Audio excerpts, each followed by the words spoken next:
Você vai fazer um podcast comigo? Oi, diretamente de Berlim, com o sol na minha cara, a gente vai começar um novo episódio em português. Eu vou compartilhar hoje com vocês tudo que eu tenho lido, pensado sobre a jornada da heroína. Basicamente, o que a gente, como storytellers, se você... Olha aí, storyteller já é um outro nome em inglês. Contadores de história.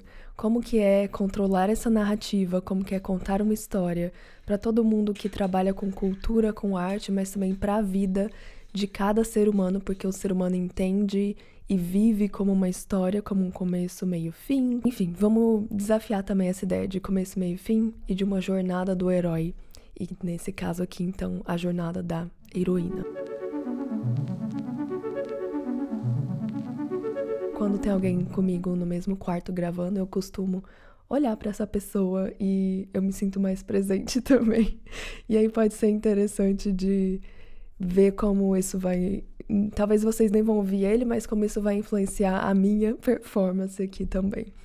De toda forma, eu vou abrir aqui o meu diário agora. Se você tá na versão vídeo, você consegue ver que no meu caderninho, no meu journal, tem até um sticker novo. Esses são stickers que eu fiz recentemente. Estão lá no meu site. Eu vou deixar um link aqui na descrição, porque você pode não só comprar a versão física, mas também a versão digital, caso você use planners, iPad.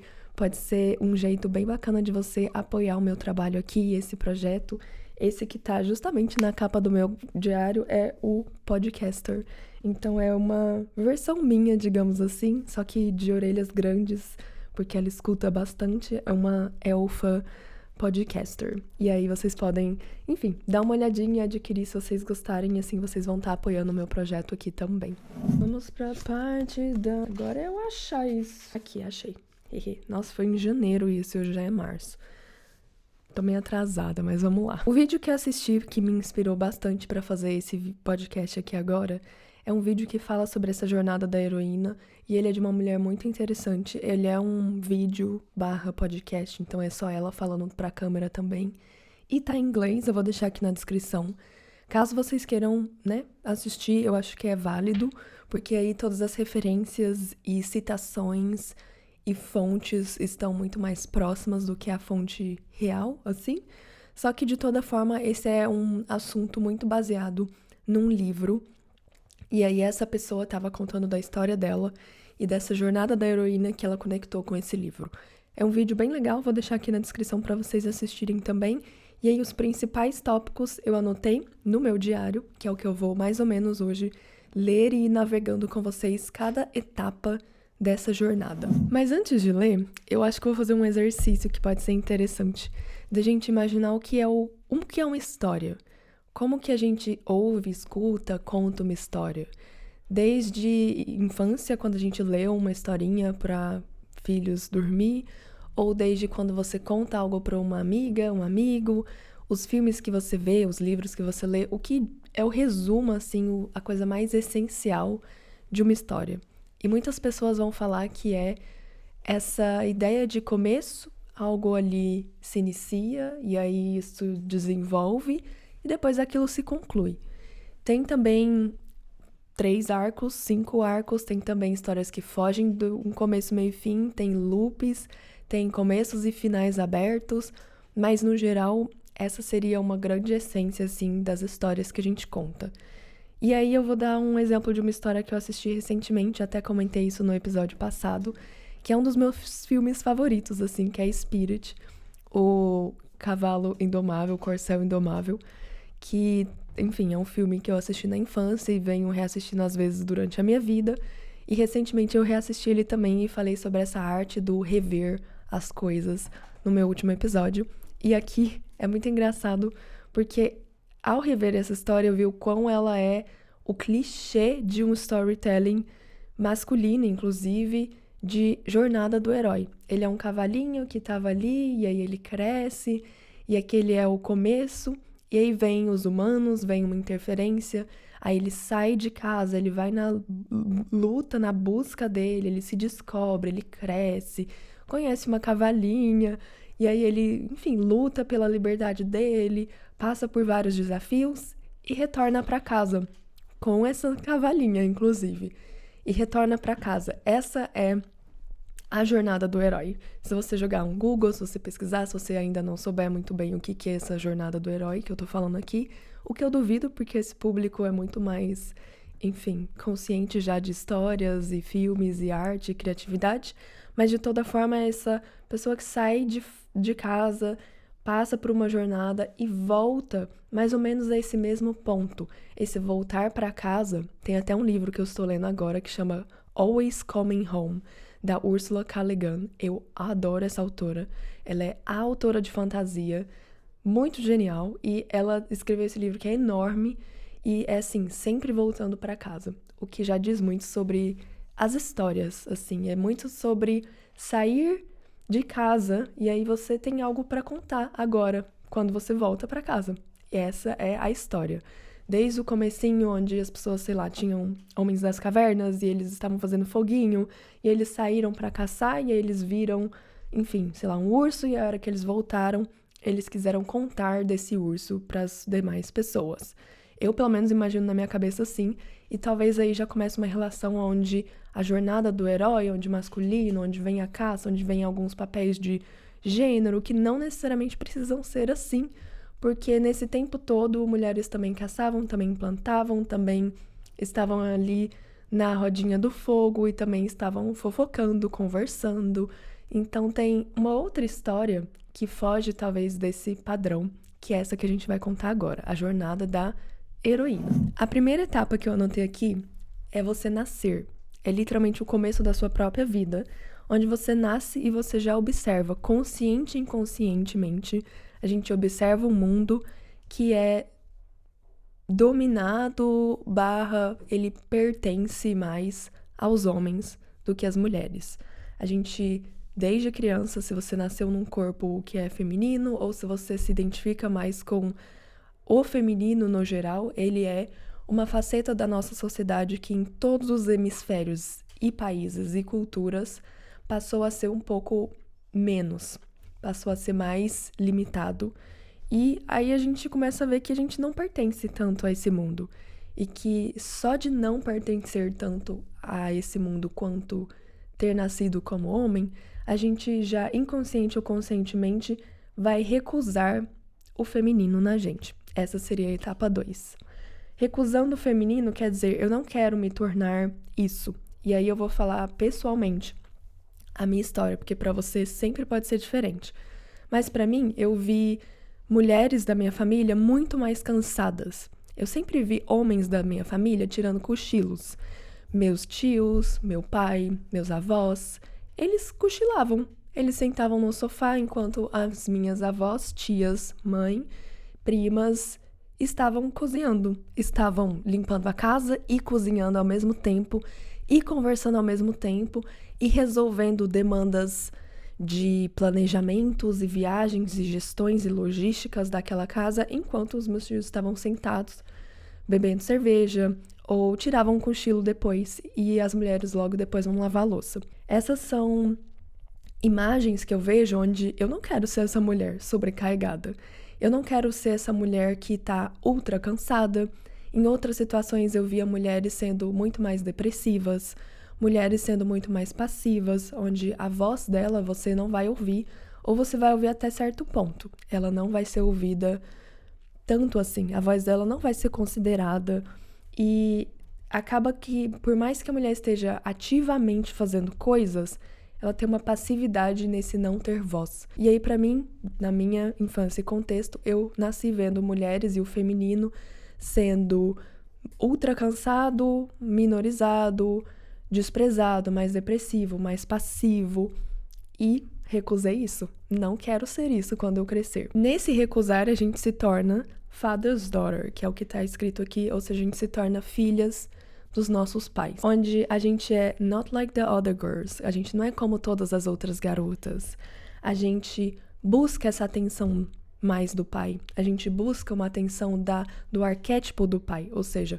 do governo, do chefe, do homem, a aprovação do que é então o masculino e como que ele vai me aceitar melhor, Como que eu posso me portar, me vestir, falar, me comportar? Todas as decisões da minha vida, o que eu gosto, o que eu não gosto, vai ser mediado por esse desejo de ser mais aceita pelo olhar masculino. Que a gente já, se você tem qualquer contato com o feminismo, ele mais ou menos, eu acho que começaria ali. Being the man, ser o homem. E sem brincadeira, eu já falei isso quando eu era criança, muitas vezes. No sentido de que eu falava, eu que sou o homem da casa, eu que sou o pai aqui.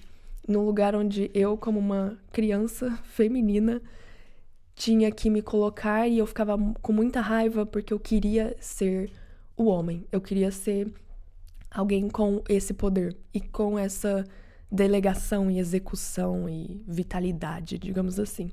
Aí começam as ideias do que seria o meio da história. Você começa a se desafiar.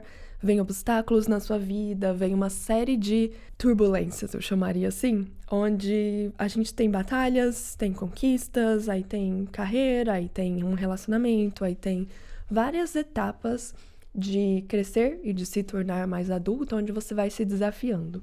E aí, nesse estado aqui, é como se pra gente, heroínas, a gente estivesse subindo numa escada que nem é nossa e que é difícil de subir e que tem uma concorrência super desigual e a gente tá ali tentando subir essa escada.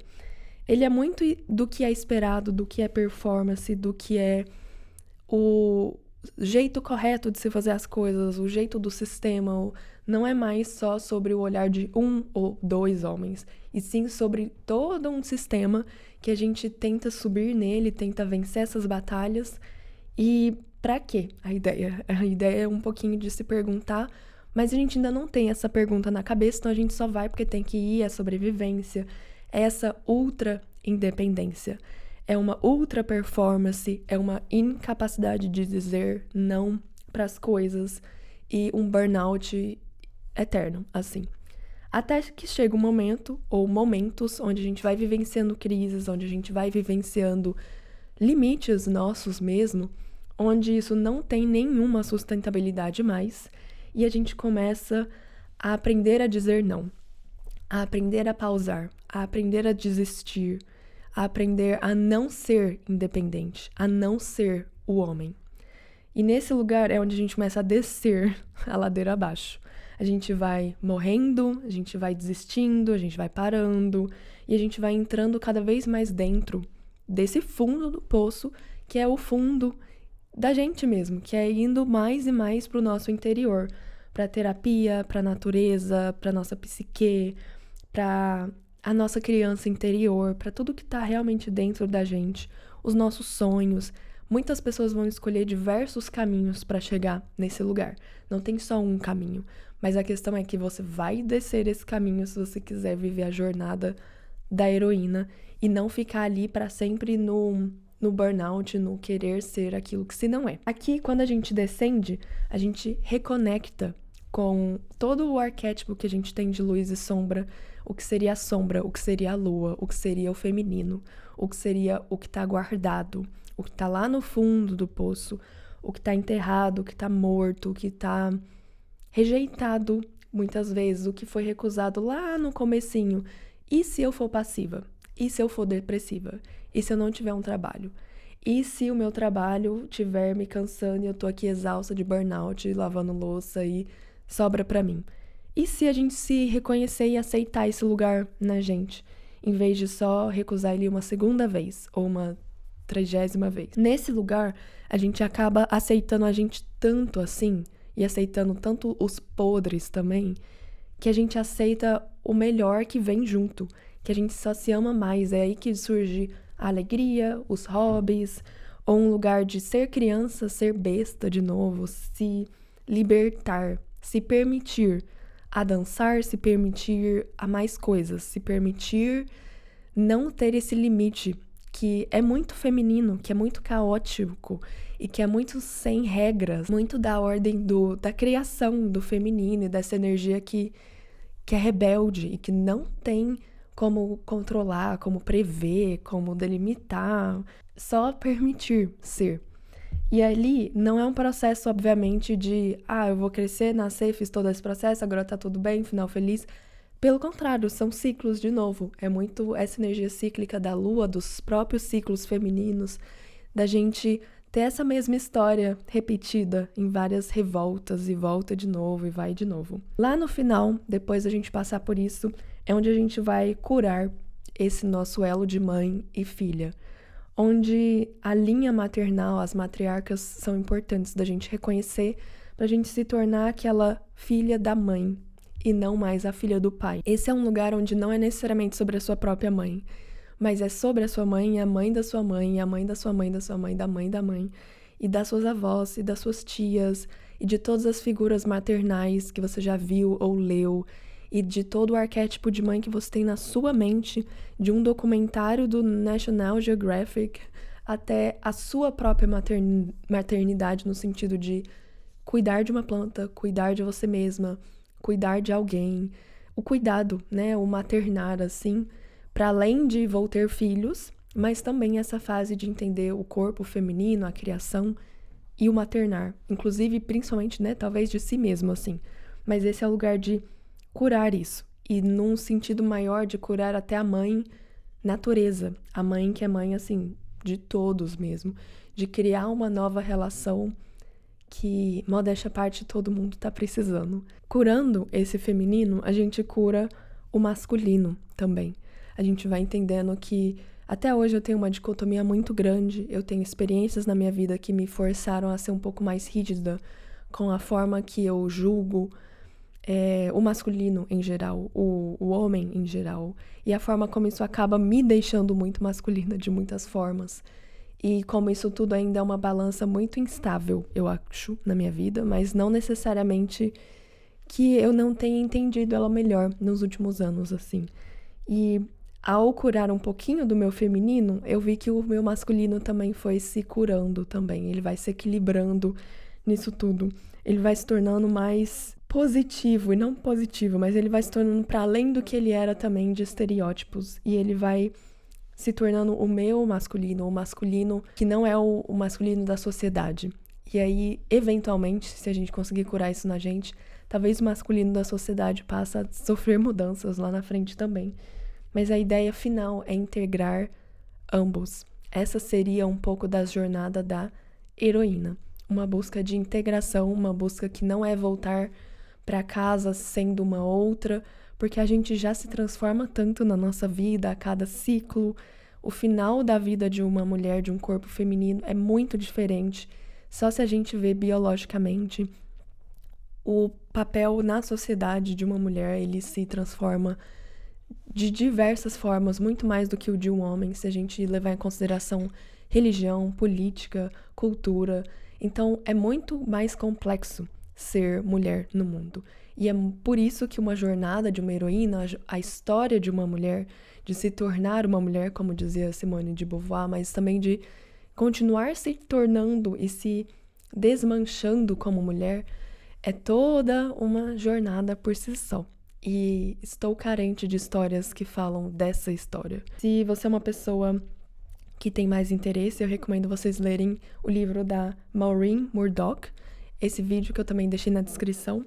E esses são poucos dos materiais que eu já entrei em contato. Caso você tenha, inclusive, mais para recomendar, deixa aí na descrição que eu estou super interessada em saber do feminino, do maternar e da criação. Eu acho que isso tem a ver muito com criatividade, ou pelo menos tem muito a ver comigo como mulher e pessoa criativa e existente nesse corpo e nesse mundo. E eu acho que, como artista, essa é uma das coisas que eu mais tenho refletido sobre. E como que eu crio agora com essa noção de que tem esse corpo e tem essa outra jornada, como que eu desprendo mesmo da jornada que tanto me foi ensinada. Se eu for fazer um curso agora, esse curso vai ser um curso que vai me ensinar a jornada do herói. E é difícil achar pequenas rachaduras onde eu encontro algo diferente disso, porque o 90% é isso. De filmes que eu assisto, de livros, e inclusive feitos por mulheres, assim. É muito difícil de achar algo que vai me reconectando com essa outra jornada, com essas outras histórias possíveis. E pra gente que tá aqui nesse podcast como pessoas criativas, é importante da gente, como pessoas criativas, saber então que a gente pode criar essas outras narrativas. E que mais do que essa narrativa, ou a masculina ou a feminina, a gente tem inúmeras dentre esse espectro e para além dele. A gente tem, hoje em dia, um controle da narrativa muito grande acontecendo. Se você parar para ver a política do mundo como tá, se você vê como as redes sociais estão cada vez mais políticas, sempre foram, mas agora tá assim. Presidentes que têm as suas próprias redes sociais e empresas e presidentes e contatos ali que estão comprando não só uma emissora de televisão, mas comprando Warner Bros., comprando assim streams e comprando uma produção inteira, um estúdio inteiro de filmes. Isso tudo não só deixa a gente menos livre para explorar outras narrativas, como menos livres para viver a nossa única narrativa, que é a nossa vida aqui agora, hoje, que nada mais é do que também uma história. Toda história, ela é passado. É só história, tipo, de escola mesmo, de estudar o passado. E contar uma história também é memória, também é nostalgia, também é passado, também é de onde a gente tira conhecimento. Porque a gente não sabe o que é futuro, e tudo que a gente sabe é história. É porque alguém nos passou esse conhecimento. É porque é isso que já aconteceu. Se a gente controla essa história, se a gente se limita a só essas histórias que a gente sabe, o futuro não vai ser muito diferente e isso me deixa meio desesperançosa. E para finalizar, tem um episódio já nesse podcast que eu falo muito sobre a crise da narração, que é um livro do Byung-Chul Han. Byung-Chul Han, mesmo que já escreveu A Sociedade do Cansaço, tem um livro bacana dele que eu gosto que é Eros contra a Depressão. São livros bem curtinhos, mas bem complexos e filosóficos e interessantíssimos. Se você quiser dar uma chance, ler esse livro ou então conferir esses episódios que eu já tenho aqui, basta pesquisar Byung-Chul Han, Crise da Narração, e são 2 episódios, inclusive, que eu já fiz sobre essa ideia de narrar. E como narrar é viver, viver é uma narração. A gente se conta histórias na nossa própria cabeça várias vezes. A gente conta histórias sobre os outros pra gente mesmo. E essas são formas da gente ter essa previsibilidade do que vai acontecer, do que já aconteceu, pra gente ordenar isso na nossa cabeça de alguma forma. Mas as formas de narrar estão mudando drasticamente. E se eu vejo na minha própria família como a minha avó conta uma história, é bem diferente de como meus pais contam, e é bem diferente de como eu conto, e é bem diferente de como meus priminhos mais novos que eu vão contar. A forma como a gente tinha tempo para causos e contos, e era tudo muito mais banal, e a forma como hoje é tudo muito mais midiático, performático pro outro, ou a história que eu conto aqui, ela pode ser monetizada, como o sistema tem entrado em todas as histórias possíveis, em todas as narrações possíveis. Como a gente narra é importante. Então, espero que esse episódio tenha pelo menos inspirado vocês a pensar em outras narrativas, a pesquisarem sobre essas outras possibilidades. Deixar aqui também, não só para mim, mas para essa comunidadezinha, se você sabe de alguma outra história, ou teve um insight, ou tem algum livro, material para recomendar, deixa aqui pra gente. E se você quiser mais episódios assim, refletindo sobre a narração, ou me aprofundando sobre algum desses outros lugares do controle narrativo, ou mais sobre storytelling, deixa aqui também que a gente pode trazer outras e outras conversas que se aprofundam nisso também, que eu vou adorar. Muito obrigada por estar aqui, por estar me ouvindo até o final, se você chegou até aqui.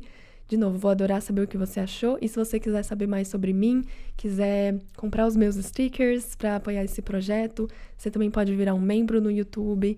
De toda forma, eu vou deixar todos os meus links, redes sociais na descrição. Você pode me mandar um e-mail, uma DM, se você quiser trocar alguma coisa. E a gente se vê no próximo episódio. Até mais!